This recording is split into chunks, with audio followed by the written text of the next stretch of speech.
Assalamualaikum warahmatullahi wabarakatuh. Alhamdulillah, alhamdulillahi rabbil alamin. Assalatu wassalamu ala asrafil anbiya'i wal mursalin, Sayyidina wa maulana Muhammadin. Ashhadu an la ilaha illallahul malikul haqqul mubin, wa ashhadu anna Muhammadan abduhu wa rasuluhu was-sadiqul wa'dal amin. Allahumma salli wa sallim wa barik wa karim ahzanul nabil karim. Ihdinil lazi min jamalika wa innal lazi min jalalika wa innahu min kitabika. Wa tahirin wal mujahidina amma ba'du ibadallah. Bersyukur kita kepada Allah dengan mengucapkan alhamdulillahi rabbil alamin atas segala limpahan karunia, rahmah dan hidayahnya, serta dengan izin dan ridhonya jugalah kita dapat menjalankan amanahnya, beramal dan beribadah zahir batin dunia dan akhirat. Satu hal yang tidak akan pernah kita lupakan, marilah sama-sama kita sampaikan puji dan salam kita kepada junjungan kita Nabi Allah, Nabiul Akhirul Zaman, Rasulullah Muhammad sallallahu alaihi wasallam.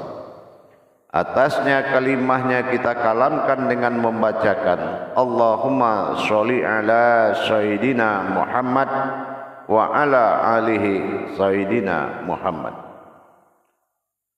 Alhamdulillah bertemu lagi dengan saya, Guru Mursyid Syekh Nur Muhammad Buya Irwan Maulana Al-Khalidi, Sumatera Barat.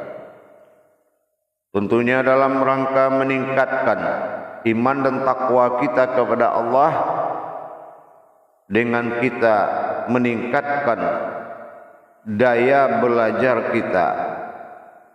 Karena dengan belajar menuntut ilmu kepada Allah, kita terlepas dari keyakinan-keyakinan yang akan membuat kekafiran sindik batin kita. Dengan kita belajar, terlepaslah kita dari kepercayaan kepada kebendaan-kebendaan serta makhluk untuk menjadi sebuah sababiah kepada Allah. Sesuai apa yang Allah katakan, la ra'baniya fil Islam, tidak ada dan tidak akan boleh ada perantara kebendaan di dalam Islam, karena Islam bersifat kodrat syahadah, yaitu kekuatan yang langsung. Untuk itu, dalam waktu dan kesempatan yang sangat kita muliakan ini, marilah sama-sama kita berbagi ilmu dan wawasan, pengetahuan syariat, hakikat, thariqah dan marifat dalam makom tajalli tersebut, mengenai hal yang sangat tinggi nilai kebenarannya, yaitu mengungkap kembali bagaimana menghadirkan aras Allah di dalam diri, yang kita sebut dengan menegakkan atau mendirikan singgasana aras alif pada diri kita. Kalau kita berbicara tentang wujud alif pada diri, setelah kita dalam tayangan sebelum ini mengetahui bahwa alif adalah suatu wujud batin yang bertajali kepada sebuah kodrat bernama diri, dan menjadi dua kodrat alif tersebut pada diri, seperti apa yang akan kita kaji pada waktu dan kesempatan ini. Alif adalah suatu alam atau alam batin atau kodrat batin yang mana memiliki dua sifat. Pertama, ada yang bersifat zahir, jatuhnya kepada qiraat berupa tulisan atau maujud pada zahir. Ini disebut dengan aftar. Yang kedua, ada kodrat wujudnya alif tersirat. Ini yang disebut dengan ba'dal. Kita lihat terucap ada, terlihat tidak. Ini pada makom-makom tertentu seperti bismillah.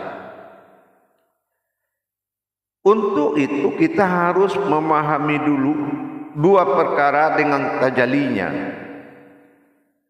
Apa yang dikatakan dua perkara dengan tajali? Mana perkara aftar yang akan menjadi zahir dan Rabbil Alamin, sembahan dari sekalian alam. Dan mana yang bersifat alif pada ba'dal.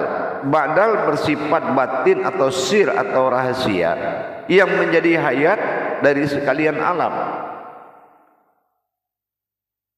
Kalaulah kedua kodrat ini sama-sama memiliki satu kehidupan, ini yang dikatakan hayatullah, bagian dari kehidupan Allah dari dua sifat tadi. Maka kita mengalami dua proses kehidupan. Proses tersirat pada sirnya, alif tersirat yang tidak terlihat. Ini akan bermakom kepada sifat hayat. Hayat ini sumber ruh daripada sekalian alam. Ini jatuh kepada kodrat hayat, hidup. Dan kalau kita lihat aftarnya alif pada tulisan yang jelas dituliskan sebagai Lauh Mahfuz.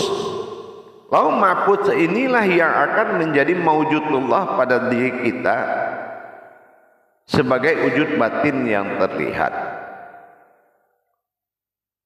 Dan kaidah dari perbuatan dua kodrat tadi yang akan menjadi zahir dan batin bagi kita.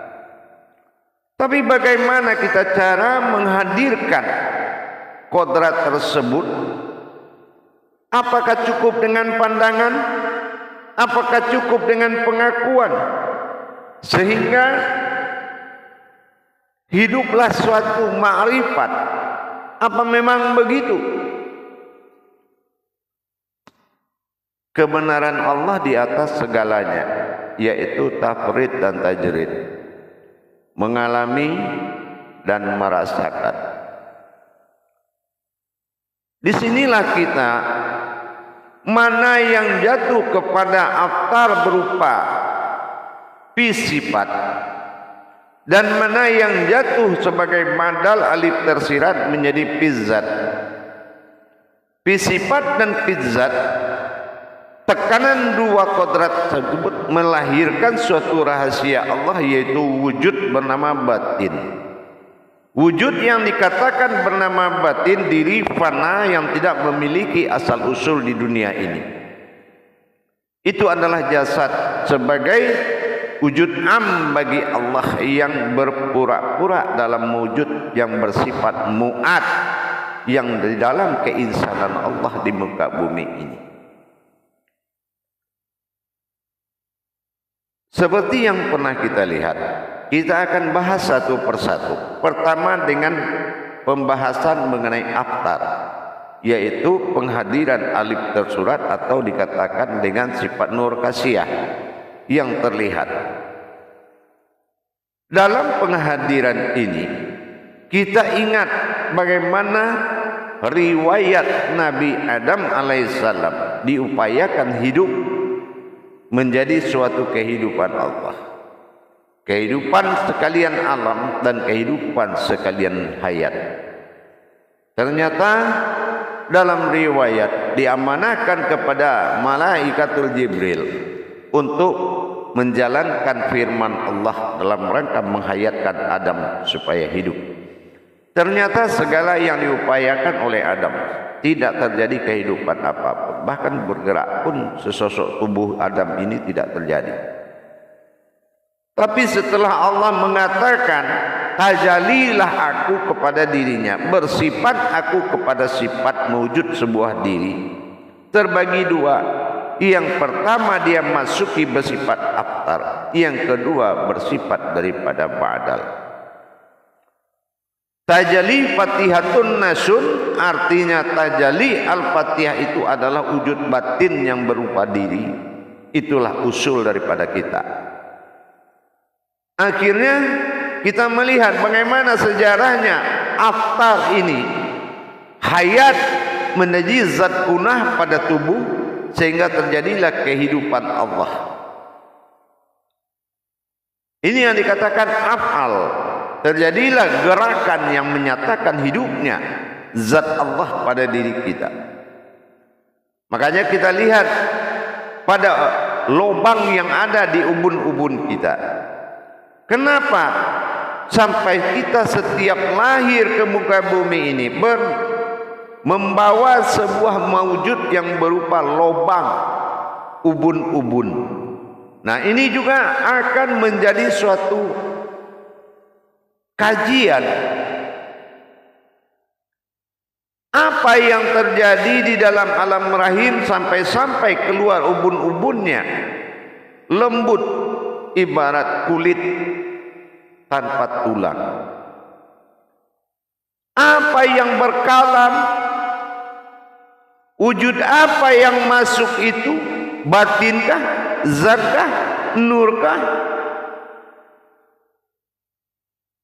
Ternyata kita lihat yang wujud pada kodrat ini adalah wujudnya batin yang masuk sebagai aftar. Batin ini adalah batin hamdunya Allah, yang apabila dia berdiri dia akan menjadi pujian oleh sekalian alam dan Tuhan pada sekalian alam. Ini yang dikatakan umul hayat, yaitu induk dari segala kehidupan. Hayat Rabbil Alamin, alhamdu. Ini yang dikatakan batin hamdu adalah batin usul dari segala batin, batin asal dari segala batin, yang membuat terjadinya ruh di muka alam ini. Maka dikatakan ruhul azoma, sumber dari segala ruh atau kehidupan. Ini adalah hayat, berpegang kepada wujud nur. Nur itu bukan cahaya, tapi nur di sini adalah maujud. Dengan demikian terjadilah penampakan atau gerak oleh Adam alaihissalam. Terjadilah gerak. Wa khalaqtu la ajalika wa khalaqtu li adli. Aku jadikan engkau karena aku, dan aku juga menjadikan engkau karena engkau sendiri. Ini adalah timbal balik antara aftar dengan ba'dal. Lepaskan pegangan manusia di dalam pembahasan ini. Setelah terjadi dengan kodrat la ilaha illa Allah, 4 pecahan dari makom tajalli, maka hadirlah dalam wujud batin pada sifat ubun-ubun. Karena dikhawatirkan kenapa dikatakan sebuah ubun-ubun ini dihadirkan dalam suatu firman dalam Al-Quran. Al-Alaq ayat 15 dan 16. Bismillahirrahmanirrahim. Nasiatin qad zamatin wal qatihi atihayatu. Inilah qati'ah wal kazibah tadi. Kazibatin wal qati'ati. Inilah ubun-ubun. Kenapa? karena ditutup untuk menghindari sifat durhaka dan pendusta. Ini akan mudah tercemar dimanapun kita berada kalau ubun-ubun ini tidak kita tutup berupa makubah, yaitu peci. Dikhawatirkan akan terserap aftar itu tadi. Aftar ini sangat mudah tercemar oleh dua perkara itu, karena dia tempat tajalinya. Kun fayakun, sangat mudah dia terjadi.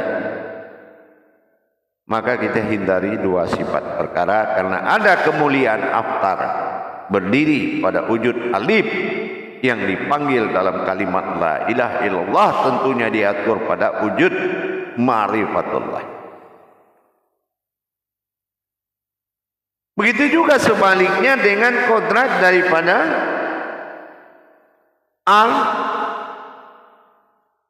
al-adam, yaitu tempat sesuatu hidup. Ini yang dikatakan tajalli batin, namanya ba'dal. Baka batin, dal ini adalah tajalli badal. Inilah yang dikatakan sir wujud yang hidup. Ada kehidupan dalam, ada hidup dalam kehidupan, ada hayat di dalam hayun, dan ada wujud qayyum di dalam hayun. Ini ada hidup dalam hidup. Maka disinilah tajalli kedua terjadi, namanya tajalli sirullah. Kalau tadi aftar tajalli Allah, nah, tajalli sirullah wujud batin dari segala semua jadi, itu pun dipanggil dengan kalam bismillah, dihadirkan oleh bismillah. Tapi kalau aftar dihadirkan dengan kalam la ilaha illallah, tentunya dalam makom marifat yang jelas sesuai dengan kodratnya. Inilah yang membuat alam batin alif. Apa alam batin? Diri batin ada dalam tubuh batin, yaitu usul atau asal dari aftar adalah batin, usul dari ba'dal adalah batin. Ini diri batin dalam alam batin. Ini yang dikatakan sebuah wujud nur kasiyah. Kalau alif terlihat, aftar itu disebut dengan nur kasiyah dalam ejaan tasawuf. Maka kelihatanlah sebuah mewujud am, yaitu kodrat batin yang terlihat. Dengan demikian menghadirkan dua perkara aftar dan ba'dal menyatu dalam zahir dan batin adalah fardu. Disinilah aftar akan berbuat sebagai umat dan ba'dal akan berbuat sebagai Tuhan dalam tajalli tauhid ilahiyah. Maka mengamalkan dan menghadirkan ini adalah wajib sesuai tuntutan syahadat tauhid, menyatukan, bersatu dan berhubungan. Tafrid, mengalami tajrid dan merasakan. Bukan hanya sebuah pengakuan tanpa mengalami, tanpa merasakan, dan tanpa berhubungan.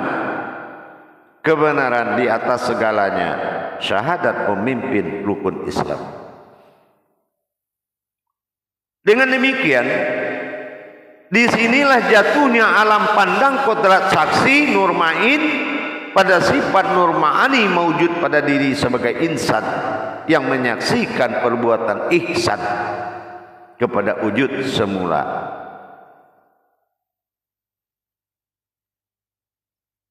Hadirin jamaah yang dirahmati Allah rahimakumullah. Dengan menghadirkan kodrat zahir dan batin disatukan aftar dan ba'dal, ini yang disebut hamdu. Maka diwajibkan kita mewitirkan kemuliaan zat batin yang bersatu di dalam kehidupan hayatullah. Subhanallah wa bihamdihi, subhanallah wa bihamdihi, hamdu.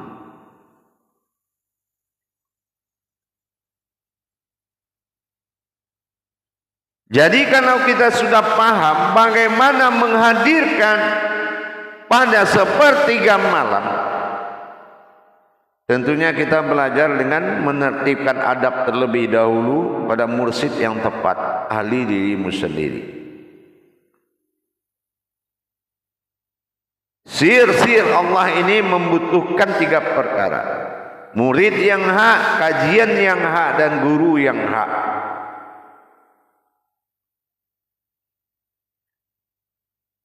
Dengan demikian, setelah maujudnya sifat batin bagi Allah, alif, 2 alif, dan hayat, alif ketiga disebut atau tajali hayat batin yang bentuk fi'il dan af'al. Fi'il yang menggerakkan, af'al yang bergerak. Aku menggerakkan wujud diriku sendiri.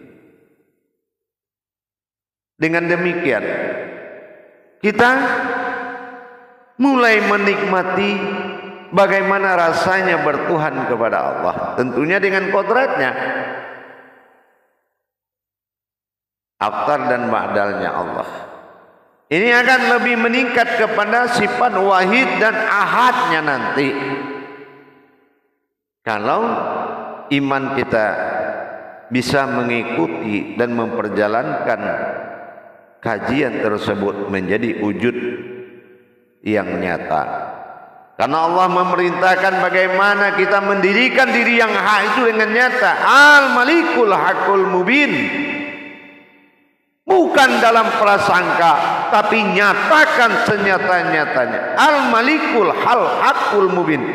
Al-Malik Hakul.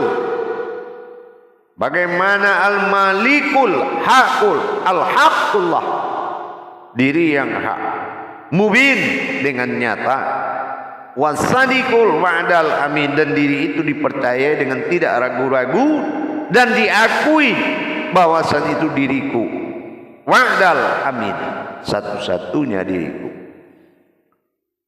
Bukan Allah sebuah wujud diri, tapi Allah menjadikan naf, yaitu wujud diri atau diri-diri batin, naf, na dan fa. Dengan demikian, belajarlah kita bagaimana hudurutullah, menciptakan penguasaan Rabb pada diri kita, sehingga terasalah zahir dan batin ini adalah zahir dan batin Allah yang dikuasainya. Rabb berwujud umat nas, yaitu nurku, menjadi nur wujud Allah semata. Itulah hayatnya kita disebut dengan nas. Nah itu aku, sin itu hayat nur. Dengan demikian kita amalkan terus bagaimana kita menghadirkan, memohon dengan kekuasaan dan penjunjungan serta pengagungan diri kita kepada wujud semula jadi, agar dia bisa mewujud dengan nyata dan kita menikmati kehadirannya. Disinilah dia akan menjadi sebuah diri disebut nafas, nafas. Inilah wujud antara aftar dengan ba'dal. Ba'dal adalah nafas, sementara aftar adalah nafas. Nafas, diri yang beribadah. Nafas atau nafas adalah diri tempat beribadah. 4 batin Allah dalam lindungan ampas dan nufus. Dengan demikian kita maklumi dan sudah mulai belajar ke tingkat pemahaman tauhid ilahiyah. Bagaimana kita menikmati wujud Allah pada batin. Inilah diri batin.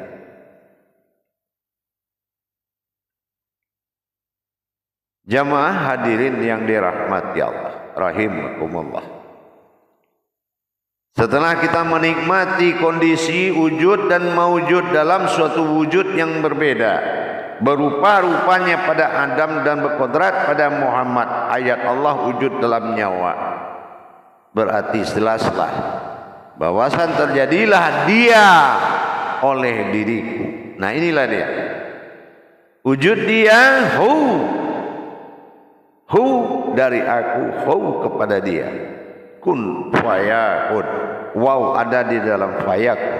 Lihat fungsi waw atau hu atau dia, yang terjadi itu dia. Lihat kun tanpa alif, wujud yang jadi. Maka disinilah yang membuat alif itu hilang, karena dalam kata kun juga tidak berdiri alif secara hijaiyah. Disinilah proses dilakukan tajalli batin dalam Al-Fatihah. Al-Fatihah akan mengantarkan kita mewujudkan suatu wujud berasal dari wujudnya Allah semata. Inilah kesempurnaan. Bagaimana kita bisa menyempurnakan hakikat Allah pada diri sehingga mendapatkan suatu maujud yang berasal dari wujudnya sendiri. Tiga perkara berlandaskan kodrat demi kodrat dengan lapisan tubuh yang 7. Tingkatan hakikat diri tubuh yang 7 itu dinamakan diri sifat. Makanya Al-Fatihah itu golongannya adalah 7 ayat, karena akan mencapai 7 makom derajat diri.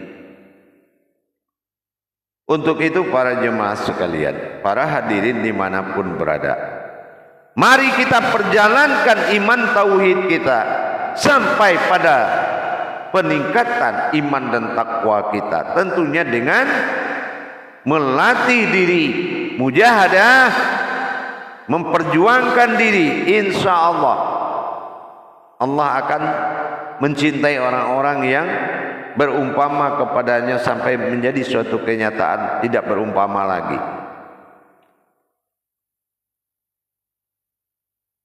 Inilah yang sangat Allah muliakan, adalah orang yang bertakwa, sebenar-benar bertakwa, yaitu wattaqallahi wa ilmu umullah. Bertawakal itu adalah ilmu. Tanpa ilmu tidak mungkin ada kata tawakal. Takwa ini derajat yang sangat tinggi di mata Allah. Maka diwajibkan kita melatih diri kita, allazina yu'minuna bil ghaib. Artinya bukan tidak terlihat gaibnya, tapi kamu tidak ada dalam kodrat kajian tersebut, melainkan kodrat itu adalah hakikat. Itu yang dikatakan ghaib. Wa yuqimunas shalah, Al-Baqarah yang ketiga. Dan itu ada pada hubungan batin salat. Wa mimma razaqnahum yunfiqun. Ini puncak tertinggi, nilai tertinggi. Ini yang dikatakan nikmat besar. Bertajalinya kodratku kepada wujudku sendiri. Itulah nikmat besar. Bagaimana kita memperjalankannya? Sehingga bukan mengacak-acak yang sudah ada, tetapi memperdalam dan menghayati rasa kepada Allah. Tentunya dengan tajalli tersirat yang jelas. Bukan bermodalkan sebuah nekat, bukan bermodalkan sebuah kekuatan, tapi bermodalkan sebuah wujud awal mula jadi. Dengan adanya afdal madal tadi, maka himpunan alif alam fa. Kalau ejaan Arab alaf fa itu artinya menyatukan. Tapi dalam hakikat kodrat hijaiyahnya menyatakan adalah alam batin. 3 alam batin yang disatukan menjadi satu kodrat, itu yang alif. Ada yang menjadi satu wujud, ada yang menjadi makom alam, ada yang menjadi kodrat hayat fa batin alif. Insyaallah kita belajar nanti bagaimana kita mendapatkan kodrat tersebut, tetapi lebih awal saya sudah sampaikan kepada sahabat semuanya. Kajian ini butuh ahli. Ahli apa? Ahli diri. Ahli apa? Ahli kitab. Ahli apa? Ahlul bait. Ahli diri segalanya. Dan yang penting awalnya ahli diri. Amirul Mukmin. Maka capailah ahli dirimu menurut rasa hatimu sendiri. Dengan demikian insyaallah kita lebih memahami lagi bagaimana menghadirkan Allah wujud arasnya, kodratnya alif pada sifat abtar zahir dan ba'dal adalah batin. Zahir dan batin adalah abtar dan ba'dal yang hidup dalam satu hayat.